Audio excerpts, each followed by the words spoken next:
პირველი შენობა ვაკეში 1900 წელს აიგო. მისი ხუროთმოძღვარი პირველი ქართველი აკადემიური განათლების მქონე არქიტექტორი სვიმონ კლდიაშვილია.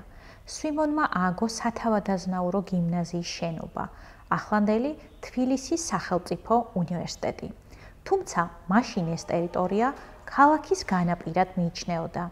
ამიტომ მის ადგილმდებარეობას დიდი უკმაყოფილება მოჰყვა საზოგადოებაში და მკაცრად აკრიტიკებდნენ სკოლის დაარსების ინიციატორს ნიკო ცხვედაძეს. ცხვედაძეს ვერის მელებისა და ტურებისთვის უყიდნია ეს ადგილი და ქართველი ყმაწვილები ვერელ ელიბუა მენახშირე და მეშეშეებისკენ უნდა გარეკოსო, წერდა პრესა. იმ პერიოდში საქართველოში შენობებს ძირითადად არაქართველი არქიტექტორები აპროექტებდნენ. სვიმონ კლდიაშვილი კი პირველი ეროვნებით ქართველი, ევროპული განათლების მქონე არქიტექტორი იყო.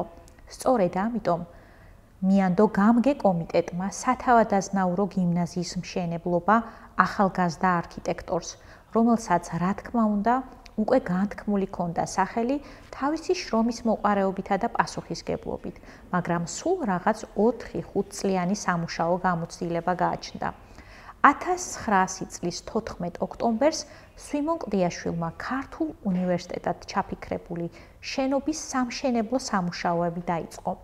სვიმონმა შენობის დაპროექტებისას თავიდანვე ჩადო უნივერსიტეტის იდეა, ამიტომ დასრულებული სახით გიმნაზიის მასშტაბებს ბევრად აღემატებოდა. სათავადაზნაურო გიმნაზიის აგებას არქიტექტორის შემოქმედებაში, ისე როგორც საქართველოს უახლეს ისტორიაში განსაკუთრებული ადგილი უჭირავს. სათავადაზნაურო გიმნაზიის შენობის აგება დაახლოებით 15 წლის განმავლობაში მიმდინარეობდა. მშენებლობის დროს არქიტექტორი ეზოში მდებარე ფიცრულში ცხოვრობდა, თუმცა მალე ააგო საკუთარი სახლი გიმნაზიის პირდაპირ, ფიქრის გორაზე. სახლი დღესაც დგას და ვარაზისხევის მარჯვნივ კოშკით იქცევს ჩვენს ყურადღებას. არქიტექტორმა კოშკი შუა საუკუნეების გავლენით შექმნა და მშენებლობას სახლიდან თვალყურის დევნის შესაძლებლობას აძლევდა. თუ გინდა გაიგო მეტი საქართველოს შესახებ, შემოვერთდი ჩემს კურსს ყველაფერი საქართველოს შესახებ, გელოდები ფასკუნჯში, გურამ მეგრელიშვილის წერის საავტორო სკოლაში.